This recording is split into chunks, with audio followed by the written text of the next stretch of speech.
কি আপনাদের পরবর্তী আন্দোলন টার্গেট দিল্লিতে আন্দোলন করবেন?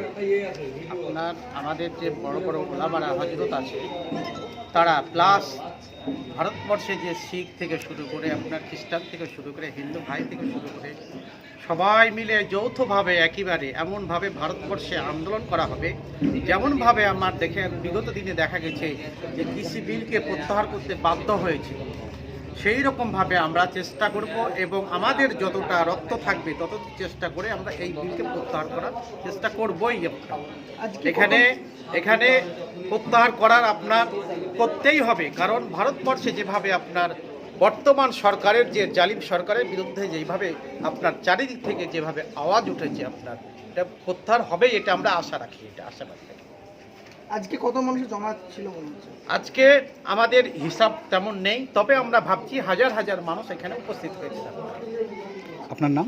আমার নাম মোহাম্মদ সাজারুল ইসলাম, আপনার ইমাম মুয়াজ্জিন অল বেঙ্গল ইমাম মুয়াজ্জিন অ্যাসোসিয়েশন চ্যারিটেবল ট্রাস্টের সাধারণ সম্পাদক।